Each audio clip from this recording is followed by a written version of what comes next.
tous a deux services. Et qui toko tasiko na service à prédication. Mais bisonyo sont dotés les manas, dont il faut adorer. Il faut se contenter. Donc on y va bien biso ba toki. Oya toki tempanzi na yo aza suspect. Bobini sa biso.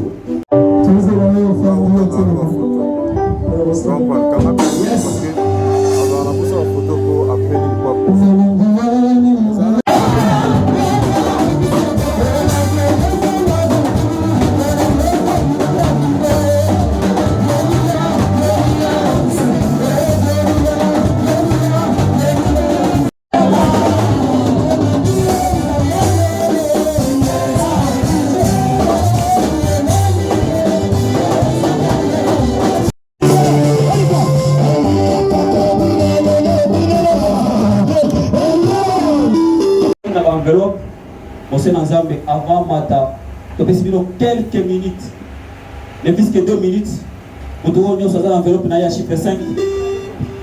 Mais tu as moi quelque chose. L'homme qui a la parole de Dieu, la bouche autorisée, l'écoute de Dieu, l'apôtre Amos, dans mon hélicoptère est mort.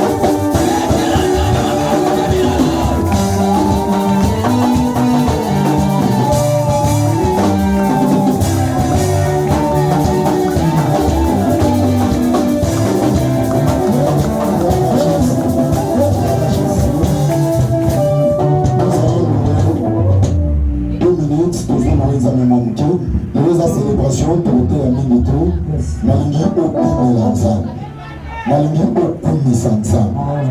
Nous avons posé les amis à matin à moro, le samedi, mon bal a koufaki avant, et puis moi c'est pas les bolanda koufi. Mais batika le kobo tate baké bongo. C'est que batiki il est moté le moki. Le bête marron bazali malam pour les gamana yo, mais biso nzamba bate le biso. Mamoni ndeko moko ana maboko te.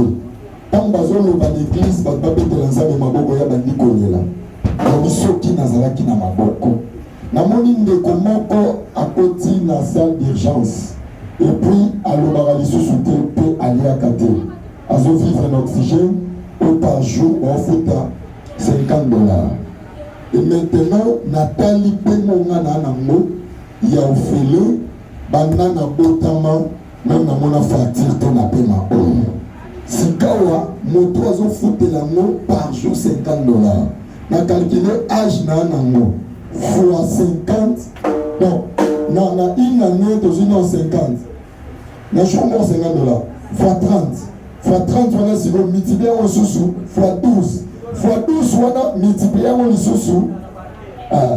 Multiplier en sous fois ba année oyo sali. Mais nyana futa nzambe combien? Ni mabiso na louange pour bien la nzambe siko. Merci. Dine la nzambe lutala muto apembe kata makino kana nzambe loza célébration.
présence est là.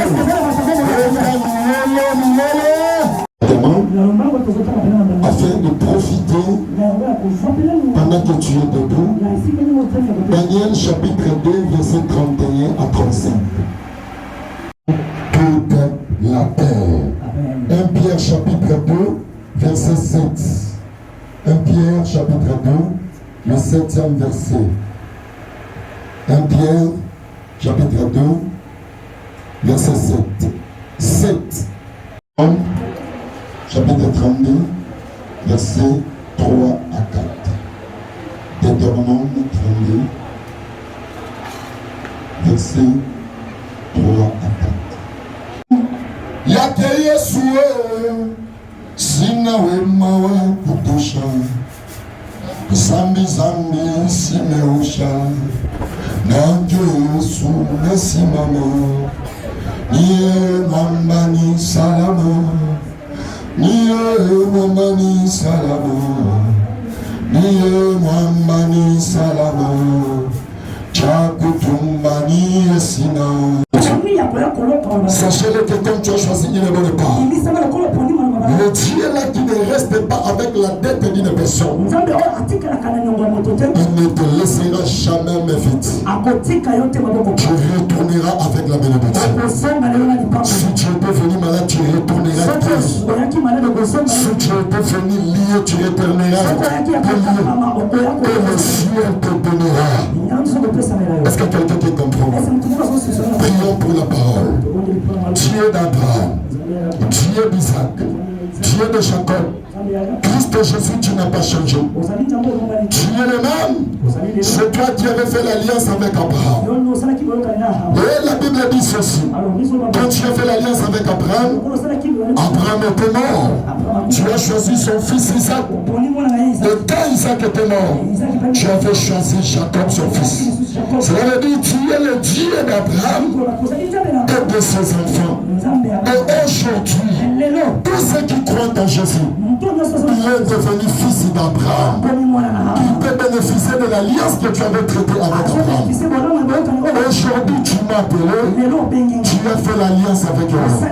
L'alliance que tu avais fait avec Abraham, c'est la même alliance que tu as faite avec Abraham. Et l'alliance est par le sang de ton fils Jésus. Laisse que la puissance de l'alliance puisse se manifester ce soir. Le Dieu qui avait manifesté à la vie de Kimman, le Dieu qui s'est manifesté dans la vie de Sikaten, et le Dieu qui est en train de manifester dans la vie de mon père Néma, le même Dieu que j'invoque que ce soir marche avec moi à travers la parole, et que ceux qui sont liés soient libérés à travers ta parole. Ceux qui étaient liés financièrement soient libérés financièrement. Je prends l'autorité sur tout esprit qui ne confesse pas ton nom. L'esprit de Mamiota, l'esprit de Tatuata, tous les mauvais esprits, je les domine au nom de Jésus. J'ai ainsi prié. Disons 3 fois à haute voix, Amen. Pour la deuxième fois. Non, tu étais pour la troisième fois. Acclamons très fort pour la parole de Dieu. Est-ce que tu peux acclamer très bien pour la parole de Dieu? Que Dieu vous bénisse. Je bénis la présence de ces hommes de Dieu qui sont au milieu de nous.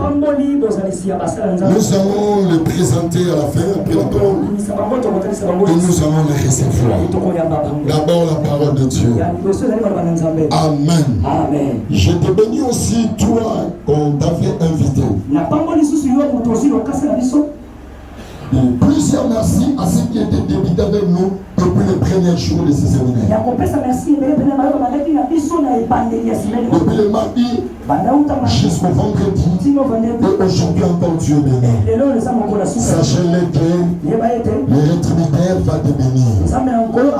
Il va te payer par rapport à ce que tu as respecté ton invitation que tu nous as honoré.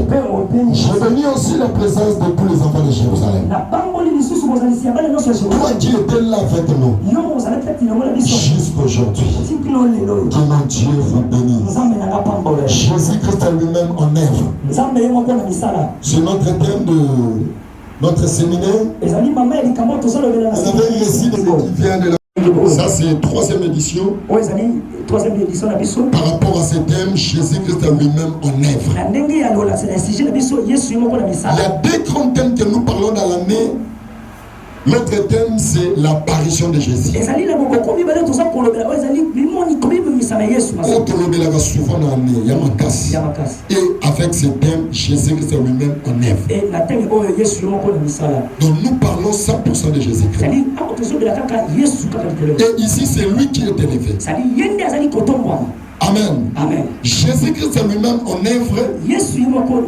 Cela veut dire, toi qui es venu avec des problèmes, toi qui es venu avec ta maladie, quand tu es venu ici dans cette église, l'homme de Dieu n'a rien à faire à ta vie. Ici, c'est Jésus-Christ qui règne en ce lieu. C'est ses œuvres qui se manifestent.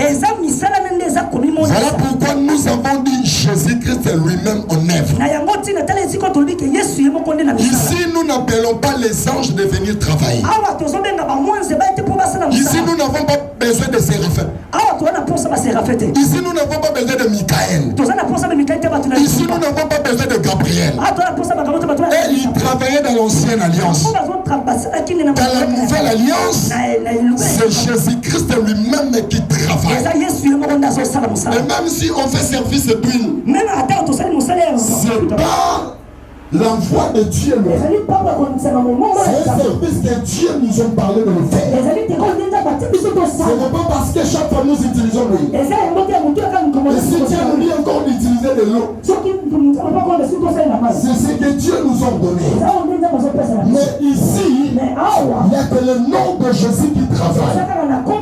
Nous élevons que le nom de Jésus, c'est lui le Dieu de la nouvelle alliance. La Bible dit dans le livre de Hébreux chapitre 1er, verset 1 jusqu'à 34.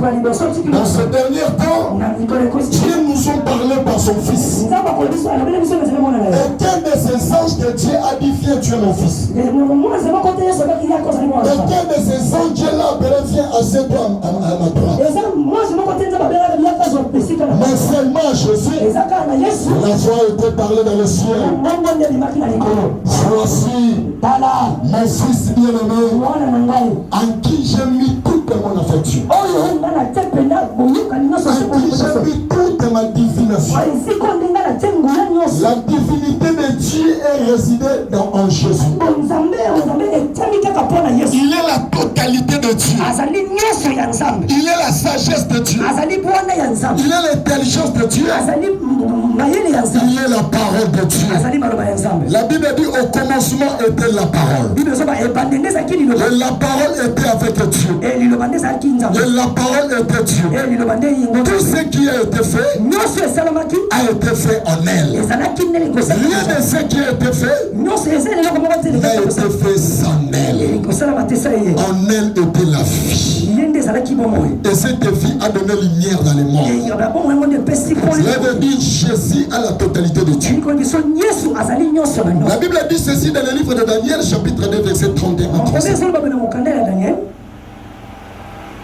Le roi Nebuchadnezzar a eu une vision d'un statut. Et le statut a été créé par plusieurs capacités. Et il y avait plus de capacités dans son corps. Cela veut dire il y avait de l'or, il y avait de l'argile, il y avait de l'argent, il y avait plusieurs sortes de mélanges, plusieurs de matières qui avaient composé cette statue. Et il y avait aussi de l'argile qui avait composé cette statue. Et cette statue a été grande. C'était un statut costaud. Et que Nebuchadnezzar le roi voyait. Et quand il a vu cette statue, Maintenant, à la fin, il a vu une pierre qui venait du ciel, qui était tombée dans le pied des statues. Et puis ça devine cette statue-là. Or, le statue a été composé de plusieurs matières. Il y avait le métal, il y avait de l'argent, il y avait de l'or, il y avait de l'argile, il y avait plusieurs matières qui étaient composées de cette statue. Mais à ma grande surprise, selon la Bible, la pierre qui venait du ciel, sans un secours d'aucune main, et tombé sur la terre, ça a saisi le pied de cette statue. Et ça a détruit la statue. La statue était par terre. Le puits a été ruiné, détruit tout entier, et il va venir à ramasser. Il n'y avait pas de trace qu'il y avait un statue là. Et c'est Daniel qui est venu et t'entend expliquer au roi. Je ne veux pas entrer en détail à l'explication de Daniel. Le Seigneur m'a donné l'explication par rapport à cette vision. Cette statue qui était là devant le roi, et le roi a vu une pierre qui était descendue sans un secours de Dieu. Il a détruit cette statue qui était debout. Cela veut dire les gens qui te combattent, les esprits qui te combattent, les personnes qui te combattent sont nombreux. Ils se sont nombreux, ils se sont rassemblés pour te détruire, pour détruire ta famille. Parce que la Bible dit ceci: en statue, il est fait de l'or. L'or est tellement dur. Même si on le met dans le feu, mais qu'il se détruise, qu'il se devient pire, qu'il se devient joli. Mais cela veut dire l'or ne peut pas se détruire facilement. Mais la pierre qui était descendue, sans son secours d'aucune main, il a touché le pied de statue. Et il a commencé à détruire l'or qui était dans la tête. Il a détruit toutes les matières du corps du statue. Et le statue est devenu néant. J'aimerais te dire ce soir, tu es venu à la rencontre d'un homme. La Bible dit il y a le rocher de David, il y a la pierre angulaire, la pierre qu'on rejetait par le baptisé, la pierre qu'on rejetait par le baptisé. Et il est venu une pierre angulaire, une pierre centrale, et c'est lui qui donne de la pluie à la maison. Et cette pierre-là, qui donne de l'endurance, aujourd'hui cette pierre-là c'est Jésus. Et la pierre-là que Daniel avait su, c'est Jésus qui de Nazareth. Hier, au temps de Nebuchadnezzar, il avait vu dans la vision une pierre est tombée du ciel, sans un secours d'aucune main, et il a détruit la statue. Mais aujourd'hui, cette parole vient de s'accomplir. Depuis que Jésus est né, là-bas à la montagne de Golgotha, la croix qu'il avait portée a été trouée dans la montagne de Golgotha. C'est une message prophétique. Golgotha a une forme d'une tête. A une forme d'une tête. Et la croix l'a détruit. Et maintenant, quand il est détruit, c'est par là que le message de Genèse chapitre 3 a compris. Que le serpent viendra. Ils vont maudire l'homme. Et l'homme lui écrasera dans son talon. Mais le premier homme a été incapable de l'écraser. Il a été mordu. Il est avec le blessure. Mais quand Christ est venu, il a détruit à la montagne de Golgotha. Et il a dit, je ne peux pas le détruire seul. Je vais entrer en toi. Et je te donne le pouvoir. Comme je l'ai écrasé à la croix de Golgotha, je te donne aussi le pouvoir de l'écraser dans sa tête. Voilà pourquoi la Bible dit dans le livre de Luc 10, 19. Il a dit, voici, je vous donne le pouvoir de marcher sur le serpent et le scorpion. C'est là depuis le serpent que Christ montagne de Golgotha. Celui qui avait mordu Adam là-bas en Éden. Mais aujourd'hui, le même serpent qui avait détruit Adam, aujourd'hui il n'a pas le pouvoir sur toi. Aujourd'hui il n'a pas le pouvoir sur toi. Si tu crois dans Jésus, tu as le pouvoir.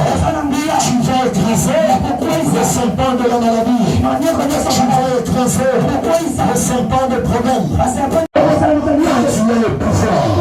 La parole de Dieu en toi, du monde de la silence, de la victoire et de la réussite. Représente l'apôtre Paul, c'est que les apôtres agissaient. Ce n'est pas eux qui agissaient, c'est Christ qui agissait en eux. Là où tu combats, ce ne sera pas que tu combattras, c'est Christ qui va te mettre en toi. La Bible dit encore, celui qui est en feu, il est plus grand que ceux qui sont dans le monde. Tu as peur de ce soir, tu as peur de vraiment. Celui qui est en toi, il est plus grand que ceux qui sont dans le monde. Bazaka da statue ya panda yana libanga moko ezakati na yo sile prononcer le peuple lelo atonika biketenye sur ose tomba kofina yo. Est-ce que quelqu'un qui comprend? Est-ce que quelqu'un qui comprend? Alléluia. Alléluia. Si tu n'as pas dit qu'elle va au couche à temps, non, on les a dit. Tu as animé, on va animer le sous. Il y a besoin de ça en parlant. Amen. Amen. Amen. Amen. Je vais aller chanter. C'est le jour de la célébration. La Bible dit ceci. Le statut qui était devant le roi, le roi n'avait pas de l'explication. Le mélange de ces statues a été fait avec plusieurs matières. Et même aussi les chiens qui combattent ta vie ne sont pas sains. Il y a des sorciers de la famille, il y a des sorciers de quartier, il y a des gens qui ne t'aiment pas, il y a des gens qui attendent ta mort, il y a des gens qui travaillent pour ta destruction. Il y a un mélange d'explications et de statuts.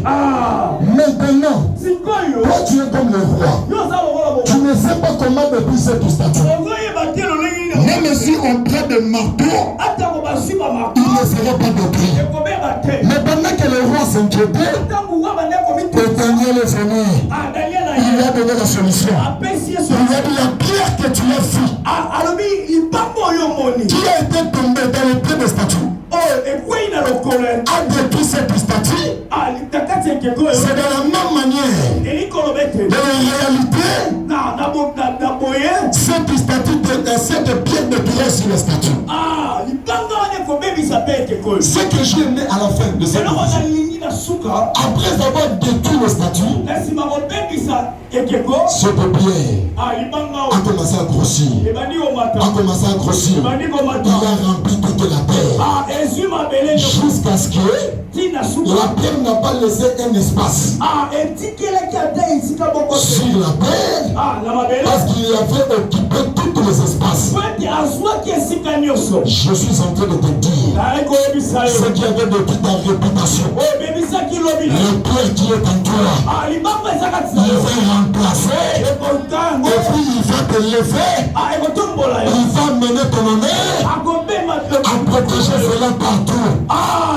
Toi tu resteras là où tu habites, mais subitement comme ça, on va le pouvoir de le retour. Parce qu'il a construit sa maison au-dessus de l'autre. Ta famille ne sera pas détruite.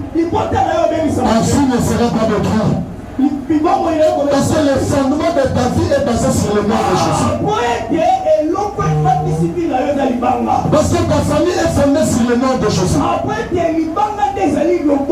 Le nom de Jésus a la possibilité de résister tous les faux noms, de détruire tous les faux noms, et puis de nous donner la victoire et la réussite.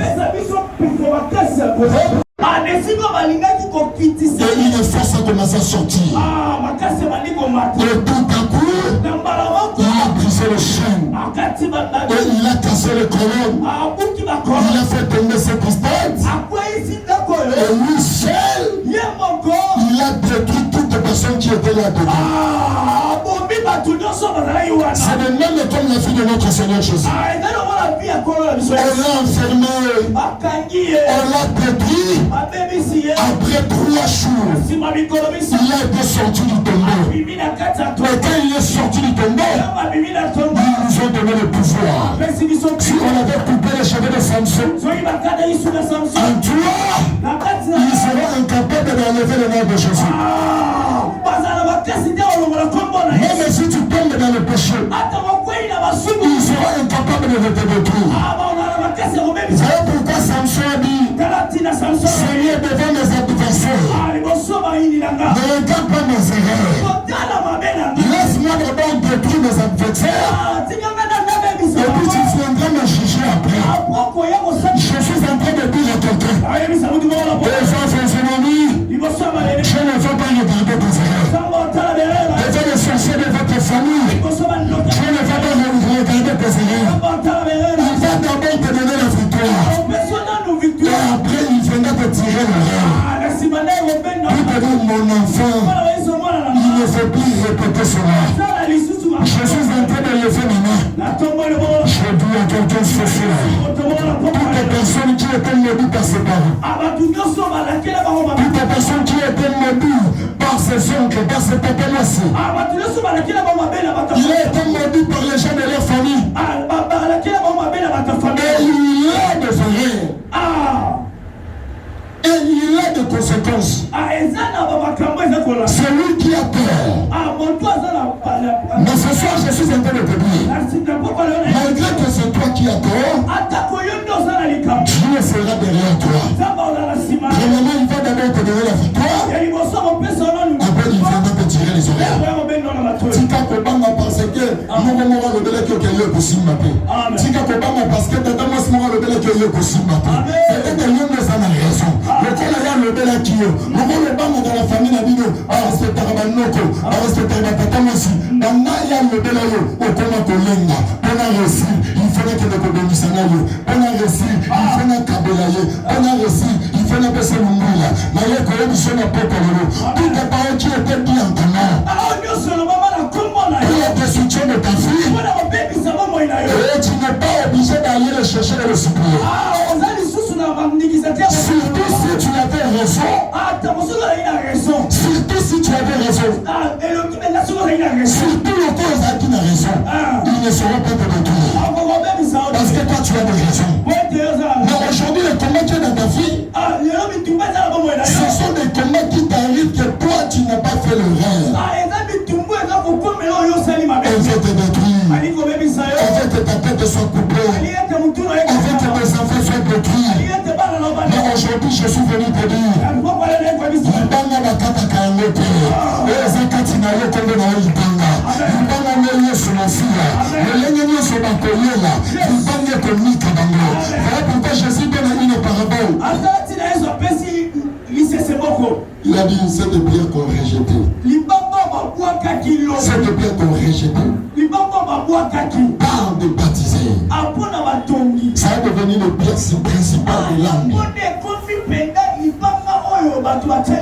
Celui qui va tomber sur cette pierre, ce pierre sera détruit.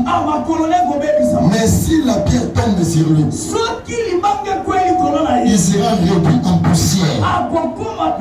D'une autre manière, il allait dire la prophétie ou la vision que Daniel avait interprété ce témoin. Cela veut dire ce soir, ce que vous avez dit que dans la famille n'a venu. Malade, nous sommes pour nous un statut. Problème, nous sommes pour nous un statut. Problème, nous sommes pas sur un statut.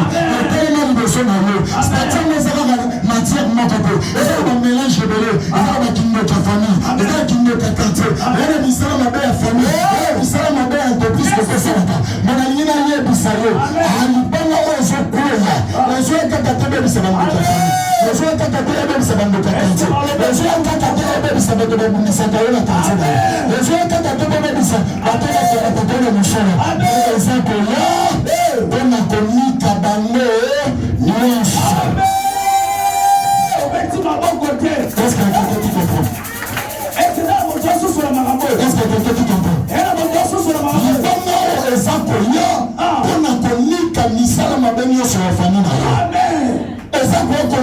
Punissa na benioso. Oh, punissa na bino na quartier na bino. Alléluia. Amen. Alléluia. Amen. Peut-être tu as une maladie qui plusieurs fois dérangé. Ah, exactement, sur la maladie. Peut-être tu as un problème qui te dérange plusieurs fois. Et là, les Camerounais, tu me seras mal élevé. Et là, le problème est que tu ne sais pas où on est.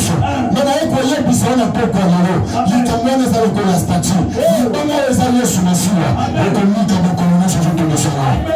Le peuple, ça ne va pas signer ce jeu sans la loi. Même s'il y a un esprit de mort qui dérange ta famille, qui dérange ta fille, je suis venu de te dire, il va les aller sur la scie.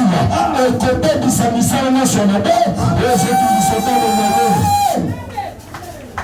Est-ce que quelqu'un qui comprend? Est-ce que quelqu'un qui comprend? Est-ce que quelqu'un qui comprend? Est-ce que quelqu'un qui comprend? Est-ce que quelqu'un qui comprend? Pour aller finir, la Bible dit ceci. Il y avait un jeune homme. Il est paralysé. Ses pieds ne bougeaient pas ni ses bras. Il n'y a que sa tête qui bougeait. Mais ce jour-là, on l'a amené dans des hôpitaux, il n'était pas guéri. Mais maintenant, ils ont attendu. Il y a une piscine qui est en Bethesda. Quand vous allez amener votre frère qui souffre de cette maladie, il suffit d'y entrer la première personne. S'il va entrer la première personne, quand l'ange descendant pour bouger de l'eau, et puis il sera guéri. Et tout à coup, on l'a amené là-bas. Quand ils sont arrivés, il y avait plusieurs personnes qui souffraient. Il y a les gens qui souffraient de douleurs des bras. D'autres souffraient de maladies de l'estomac. Et quand l'eau s'agitait, c'est que les pieds faisaient travailler. C'est que aussi le corps travaillait. Donc il y avait la maladie dedans. Il pouvait se précipiter à se jeter dans l'eau. Mais il était guéri en premier. Mais oui, les bras et les pieds ne fonctionnaient pas. C'était impossible de se jeter dans l'eau. Et ses frères étaient là, le tenir.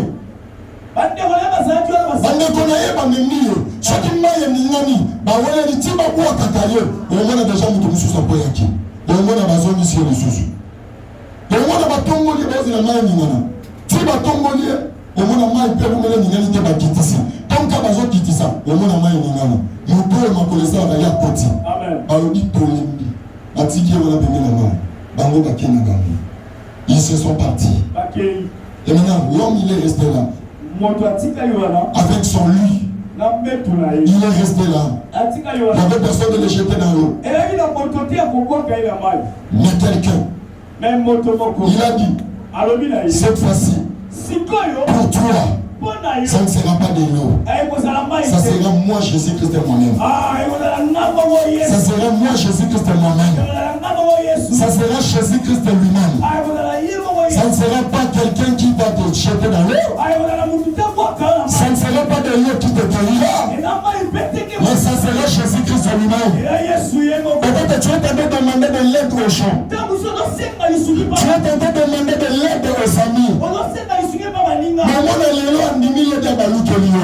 Mais je suis venu te dire, pour la réussite de ta vie, pour l'élévation de ta vie, ce n'est pas l'aide de fier à un ami. Ce n'est pas l'aide de fier dans ta famille. Mais ça sera Jésus-Christ lui-même. Mais ça sera Jésus-Christ lui-même. Ça sera Jésus-Christ lui-même. Pour ta maladie ce soir, ça sera Jésus-Christ lui-même.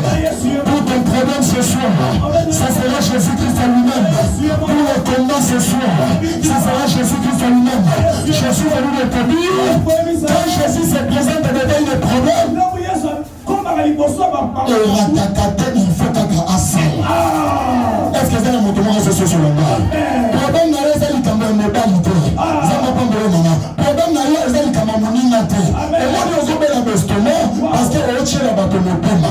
Mais la mine est bien salée. Pena fina l'eau. Et je sais ma moninate. Et je sais ma moissite. Et je sais ma modalité. Et je sais ma mokoto. Et je sais ma mokoto. Fina l'eau comme de mon avocat. Et c'est là que la loi sur la cible. Famille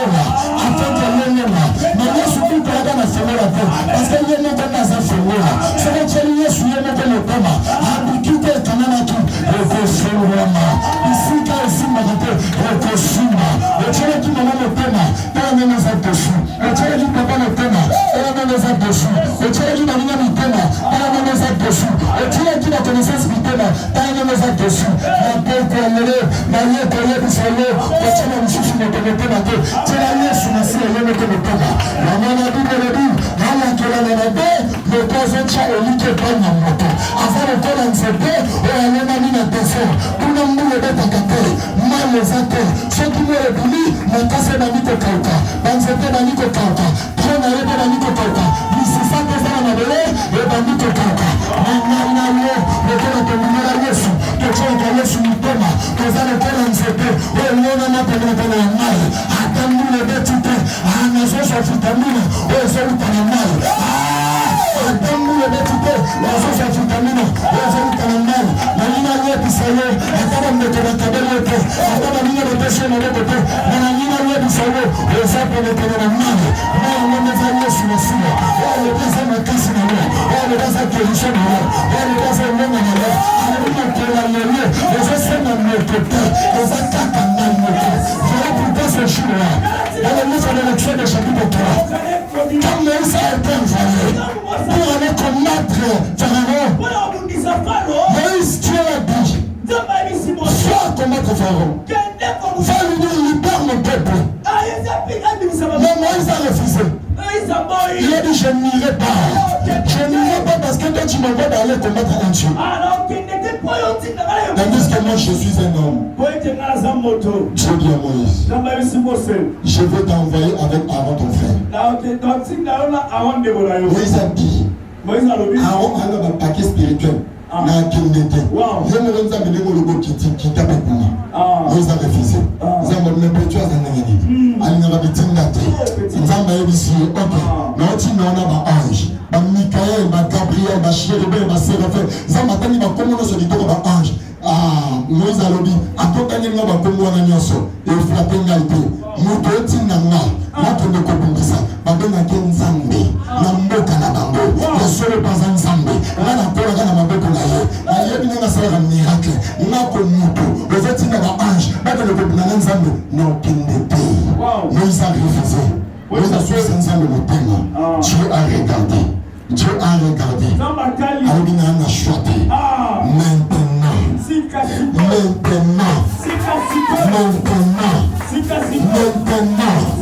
je peux faire tuer. Je peux faire tuer. Les enfants, je me le dis ce soir. Je te vais dans le bac pour Boumisarayo.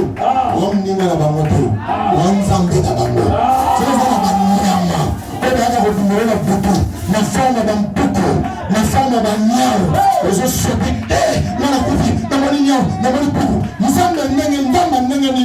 Avec notre bande, nous avons tellement de choses à dire. Nous avons dit, sans comprendre qui. Alors, Satan a comme un nioka, a comme un dragon. Mais Nzambe, a sali biso dans Nzambe. Il reçoit un dragon, il reçoit un nioka, il reçoit un scorpion. Alors, nous faisons ça. Je veux donner le pouvoir de marcher sur les serpents, de marcher sur les scorpions. Tu as le pouvoir. Ne pas rechercher les familles, ne pas rechercher les quartiers. Que dans le tête. Et nous, chrétien, comment on fait discrétion. À un moment, costume bien. Alors là, t'as monté. À bon moment, nous la fête, il y a ma casse. À un moment, il va y avoir Kitoko. À bon moment, à Obama, Obama, Obama, malade. Et Talio, au recouvre Tikali. Ce point d'amour, là-bas. Parce que tu es Dieu. Mais toi, comme Mikao, un coup, quand on s'en demande. Nous sommes comme Mikao. Est-ce qu'on peut tout comprendre? Il tolamba biloko bele tolamba mwa kobata mwa papa mwana te bakotonga biso bakobanda kotonga biso yaya jambo wana soa lefimba motema afimba. Est-ce que quelqu'un qui comprend? Est-ce que quelqu'un qui comprend? Le problème eza mpona bango eza nini basepelaka na tuna baninga te ntango bango balandaki ye tyaki loboko na litanga te ye pengaki bango te ntango bango balandaki ye mitumisaki te sikoyo eza tuna yo eza mokolo na yo yebisa mokolo aza komona lelo eza mokolo na ngai yebisa lelo eza mokolo na ngai yebisa lelo eza mokolo na ngai eza mokolo ya libala ya bana na ngai soki bali ya ntelo eza mokolo ya libala na ngai eza mokolo ya voyage na ngai eza mokolo ya elevation na ngai sepela na lipamboli na ngai parce que lipambi nazosomba repris ce porte mon corps. Et le sang de signer au fil d'appeler. Et le sang de signer au fil. Mais le temps de la musique de l'homme est capilla. Et le sang de la grande chose qui t'appelle dans le camp de moi. Ma commission selon la langue d'appeler. Et c'est pas dans le camp de moi. Parce que quand la milité nous peut connaître cela. Même nous peut connaître cela. Même on se souvient de la vie. Et de ma tombe de ton bossu. Pas la passe à tes bottes. Nous peut connaître le titre de papa. On ne va pas dans notre classe. Nous pouvons mettre le titre dans l'eau. Selon la langue d'appeler. On fait quelqu'un qui comprend. On fait quelqu'un qui comprend. Je me lève dans ton temps. La femme peut acheter le mariage. La femme peut acheter le mariage. Écoutez, il y a l'homme. Et c'est la maman de Kondima. La colonne a tombé dans l'os. Voilà pourquoi Jésus a dit à ma caméra. Vous ne croyez pas? On ne vous a jamais dit que ceux qui croient en moi. Alléluia, même s'il est mort, quand il croit en moi, il sera ressuscité. Dans un moment, dans un moment, sur la roue, dans ce lieu du salut, ça m'a fait pour ça qui m'a fait. Il y a un fait plein à faire pour le loup. Il sait que c'est fini à l'eau. Il sait que c'est mis à l'eau. Il sait que c'est m'a tombé à l'eau. Surtout, cette année, c'est l'année de. Il sait quoi? Amen. À nos années, c'est quoi? Est-ce que quelqu'un qui comprend? Est-ce que quelqu'un qui comprend? Est-ce que quelqu'un qui comprend? Je vais finir là.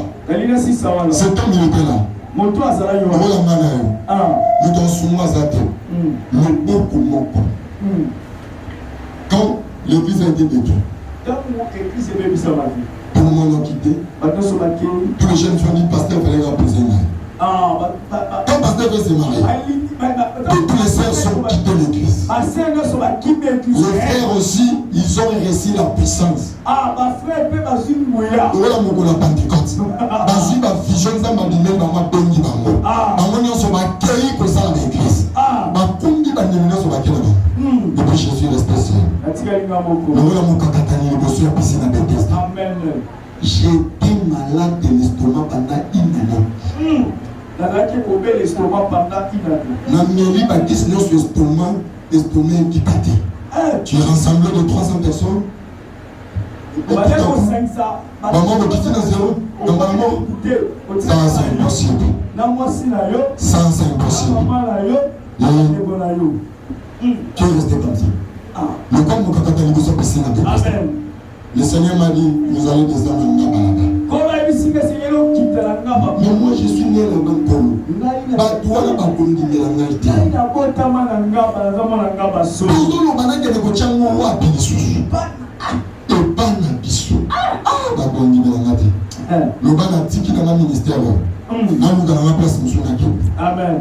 Alléluia. Le Seigneur m'a dit, je suis avec toi. Tu dois continuer. La fille à Mouto, elle a dit l'autre au Libanais. Ils ont la tentation, ils ont la épreuve. La tentation, elle a dit à Benatina Tango, pas de détruire du saut. Il faut pas résister. Épreuve, les gens ont maintenant permettra. Attends à ceux qui te l'ont caillé. Mais pour le moment, on attend. Tant que les gens ne vont pas essayer. Mais il y a bon les amis épreuves. Les amis n'a pas ça qui est là. Pour attendre la nation qui doit les regarder. Tu n'as qu'à m'amener caca. Tu n'as pas à pour la battre. Et puis, on a connaissé l'église ici. Pour lui,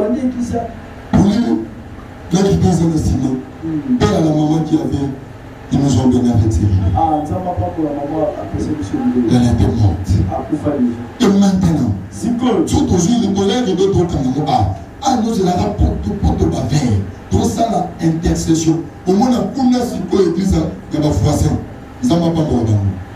Au moins, il y a une intercession, il y a une intercession. Au moins, on a un petit volume. Nam nous camp. N'a pas sur la tosamela. Pour y au Canada. À toi, il y a une adoration. À tout le monde, il y a une maison qui m'a pris. Aussi, ça priait, mon gombe est caouti. Et comme l'homme de ma personne. Ça, c'était les prêts. Alléluia. Alléluia. Alléluia. J'étais là dans le Seigneur. Dans ça, il est soutenu. On peut me réveiller pour faire l'intercession. Tu dois me bénir, Seigneur. J'ai commencé à partager des informations sur Internet. Une maman a entré. Le Seigneur m'a donné la prophétie. Je l'ai prophétisé. Ça me parle à la vérité. Il a dit une autre. Ami papa n'a pas de sa bâtine. En ça, dans le service, quand on utilise le profit, à fond d'église, parce que nous avons ces pélins. Bonne année d'église de Sony. Nous avons dit bonne année de salle d'église de Sony. Il fallait qu'on s'en aille dans nous. Bonne année, c'est là qu'on est dans qui sème. Pas plus de 20. Si on a le droit de mouiller, quand ceux qui sème sont 8. Si on mouille si quand on est ici ailleurs, on peut profiter de la ciment comme on peut prendre des choses qui ont été pour photo ça de la temps nombreux. Pour l'état lobby, il faut tous à la mouiller. Si on tous à la mouiller. Si on tant qu'on est ici, on a le poste à battre, on va expliquer nini. Si on faut pas venir sur la scène, il va sonner. Moi, on peut se rater. Moutassiga sera à mon ensuite, Moutou Soya, on a prié avec des Madiapol dans notre quartier. Dieu l'a donné un message et l'a dit une photo. Babi papa, bisous nos familles dans l'église. Baïla va s'amener dans bisous. Après, il a mis Bakat Baké par le français. On va exprimer ça. On va passer de l'été. Attends tout le monde qui le voit par exemple. De quel côté? Oh, on va sous les années. Na pas sur na qui n'a na pas dit on. Nous avons ça là pour nous. Nous avons été. J'ai beaucoup souffert. Depuis le Seigneur a parlé à cette femme. Nous avons quoi pas dans mon doute partout. Elle était aux États-Unis, elle était docteur. Le pas de prophète, il me t'a capté le pasteur dans mystique. Il me t'a capté la ministère. Depuis des choses que Dieu avait parlé, la maman dit, je vais commencer à donner. On va donner ça dit, maintenant on va monter ça que, oh, déjà les cas, ils ont aussi mon souka. Elle donnait de l'argent. Tu rappelles si tu sommes du temps, tu sommes du Baya, tu sommes du Boy, tu sali Boy, tu sali Boy, tu sali Boy, ça m'a soumis, ni sali Boy. Donc, quand il sali les autres, tu dis ça m'a encore. Dans le moment où on passe, ils ont le formulaire, le porte, pour le souffrir. Celui qui va mourir, au bandit qu'on s'est retrouvé. Ami pour le n'importe où. A retirer le support de nous. Il y a mon ami qui est bisayo. Moi, je suis dans mon lobby. Ils ont besoin de ça. Avec une administration, mais pour l'équipe de l'événement, dans notre souterrain, notre branque, dans la zone d'Ima, à 300 personnes, ça va revenir. Amen. On ne va pas mélanger le Dieu. On ne va pas chercher le Dieu des villages. Nous allons rester qu'avec le Dieu de la vie. Le Dieu là qui nous donnait de la foi. C'est le cas qui je vais tout tirer par là. À ce moment-là, à un moment où nous avons un peu de soin, elle habitait Kingabu, elle travaillait là-bas, elle passait ici. Mais elle voyait notre pancarte qui est là. Elle a écouté mon appel. Et puis, dans le cas de Moutouka, quand on dit moi, je esprit n'est pas sans déterminant. Abeleli Bansam Benyosu. Abeleli Yesu. Kala, ba Yesu pe bazebele. Et un moutou mususu. Aose la Yesu. Masa Biblia te. Eza Yesu mususu. Moi, un miracle, ça la maïsate. Mais cette femme, cette jeune fille, elle a pensé à ma photo, à notre église. Alors, il y a un pasteur, dans le Kakanakaomba, on a mon photo, l'église à Jérusalem, Katasiko na Bika, Malamoko Moutoné Zombie, esprit on a été abîmé dans Moutoka. Elle a pris le transport à Tiki Goutoise et la Dieu l'a parlé. Je suis en train de vous dire. Le Dieu là qui a opéré des choses, il va aller apparaître à certaines personnes pour t'avoir abandonné hier, afin que tu aies mathématique tu as que tambola, tu as que fukama. On va aller sur la peuple ensuite il y a Samson qui a commenté. Mais sur la scie à côté de la paix. Il a changé de Samson qui a été coupé. Aujourd'hui c'est Jésus-Christ en lui-même. Le bateau de Moïse qui avait séparé le monde. Aujourd'hui c'est Jésus-Christ de Nazareth. Le fait qui avait tombé au temps de lui. Aujourd'hui c'est Jésus-Christ de Nazareth. J'aimerais te dire ce soir. Pour toi ce n'est pas le problème des anges. Pour toi ce n'est pas le problème de quelqu'un de la famille ou d'un esprit. Pour toi c'est le problème de Jésus-Christ lui-même. C'est le problème de Jésus-Christ lui-même. C'est le problème de Jésus-Christ lui-même. Oh, cette paralytique qui était là devant l'eau de Bethesda. Jésus est venu. Il a dit qu'est-ce que tu fais ici? Il a dit j'ai personne à me jeter dans l'eau. na mobali azate AGC Romeli makamoko simate na ina yebisa yo bisika bato basukaka ezale bisika nzambe azokanda. Amen. De Jésus-Christ est venu. Yesoye. Après j'étais là. J'ai regardé. Pendant qu'il parlait avec cet homme, il lui a dit maintenant. Maintenant. Je suis en train de t'entendre. Je suis en train de t'entendre. Prends ton lit. Lève-toi. Et va dans ta maison. Prends ton lit. Lève-toi. Et va dans ta maison. De notre manière. Maintenant, nous m'accordons mingi. Le personne de mango. Maintenant, nous m'abandonnons de le personne de mango. Nous avons besoin de peuple. Nous avons besoin de peuple. Nous avons besoin de peuple. Na peuple le personne de sango. Na peuple tungisa kwa le tu. Le personne de sango. Le tungisa na kosinga to. Le tungisa na bitumbato. Le sango resana na peuple. Nanzela kombo na Yesu. Le champion sur le monde tonaba. Le champion na kipa na bango. Le côté de Samisana bango. Je me te dis ce soir. Là tu n'arrives pas fort. Jésus va te donner la puissance. Il va te donner le pouvoir. Et tu y arrives. Tu vas y arriver. Là où plusieurs ne pouvaient pas y arriver. Tu vas y arriver. Là où beaucoup ne pouvaient pas y arriver. Tu vas réussir. Là où beaucoup ne pouvaient pas réussir. Je te le prophétise ce soir. Ce que tes parents n'ont jamais fait, toi tu le feras au nom de Jésus. Ce que tes parents n'ont jamais réalisé, toi tu le feras au nom de Jésus. Pendant que je suis en train de parler, je suis en train de voir une porte. Dans un monde écoutez moko, et ça que c'est maman. Dans un monde écoutez moko, et ça que c'est maman. Libération na yo, c'est que écoutez nyonso. Oh batanga na babo na yo, zamba décidé. Afengo na yo, écoutez la sika. Afengo na yo, baporte la sika. Cela veut dire, il y a de nouvelles portes qui est en train de s'ouvrir. Il y a de nouvelles portes qui est en train de s'ouvrir. Il y a de nouvelles portes qui est en train de s'ouvrir. Tu es en train de de nouvelles portes. Il y a de nouvelles portes pour toi. Il y a de nouvelles portes pour tes amis. Il y a de nouvelles portes pour ton ministère. Il y a de nouvelles portes pour tes enfants. Il y a de nouvelles portes pour ton mariage. Cela veut dire les années titres à la bisika moko. On a bisika au tendete. On a bisika au potate. On ne connaît pas tika kaye. Kamazo songa.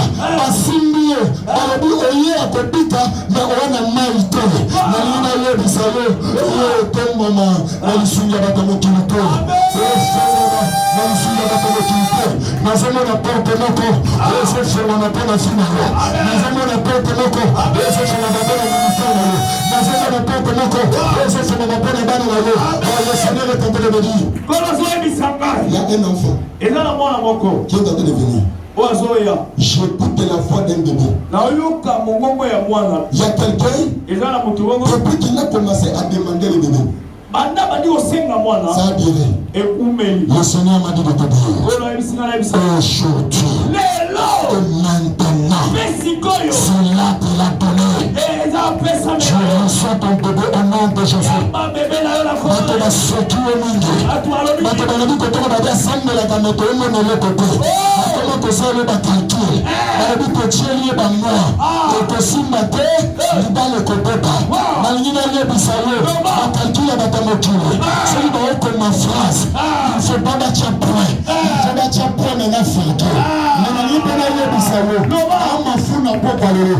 Atia batie point. Nzambe na yo akokitisa nzete. Se continue. Peut-être on va te simbater. Alobina yebisalo. Oso simba. Peut-être on va te kondongater. Alobina yebisalo. Oso bonga. Je te le prophétise. Le fils qui était bloqué quelque part. Que ça commence à s'ouvrir pour toi. Pendant que je suis en train de parler, tu es en train de me dire. Il y a une femme qui est ici en ce lieu. Mon Dieu est en train d'ouvrir une porte. Porte de fire pour tes enfants. Ezaka na projet bana ne batanga ala te. Na obundani makambe komi na à moi attention. J'aimerais te dire ce soir, il n'est pas besoin de souffrir. À partir d'aujourd'hui, amenez au Ezra Souka. Dans 2024. Femme qui est ensoleillée, elle est beaucoup combattue. Plusieurs fois combattue. Le Seigneur est en train de me dire, le combat c'est à cause de la jalousie. Les gens ont décidé la mort. Mais ce soir, le Seigneur m'a dit, appelez-moi, retourne à le rocher d'Israël pour accomplir. Maintenant, je vais appelez-moi. Pour la combat de sa vie dans l'eau. Et tout famille le temps.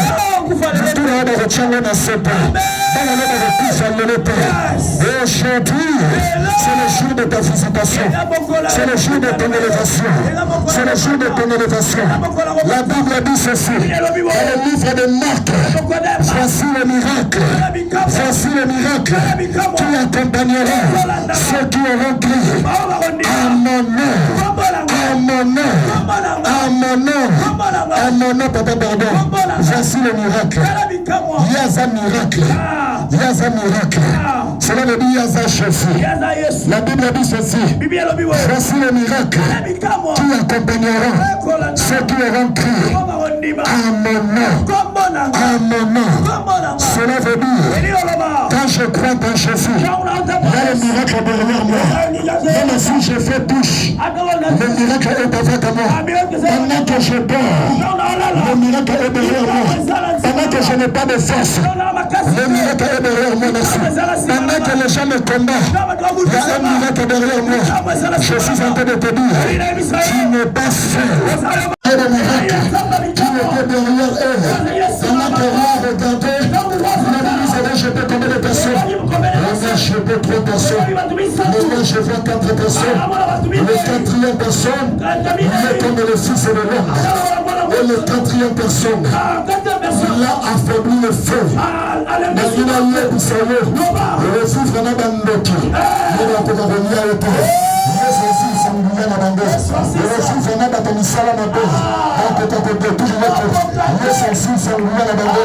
Jésus-Christ nous a parlé pour te dire que les œuvres du ténèbre, je peux le préféter ce soir, les œuvres de la maladie, que cela soit détruit, les œuvres de la pauvreté, que cela soit détruit. Mais ndenge babwakisaki bayebaki te ke basilisi yo me mokolo na yo alobi na ozongisa ye obimisi nzete oboti bafei oboti mbuma bato babwakisaki yo baye kobatama na sa nzete na yo babosani eza mbuma babwakisaki après avoir koya kobatama na se na yo bazwi mabanga baba na kobamba mpe balia mbuma ya nzete wana nzambe alobi cette fois-ci je ne vais plus autoriser. Je ne vais pas autoriser les bêtises de démons dans ta vie. On va utiliser la bêtise de bandoki na vie na yo te. Parce que Jésus-Christ lui-même est avec toi. Jésus-Christ lui-même est avec toi.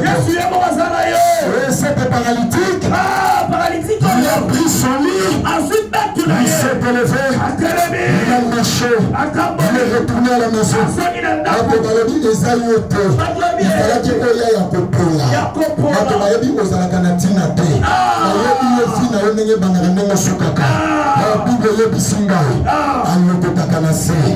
Atombolaka. La likolo. Et la femme du saka. Parmi bateaux.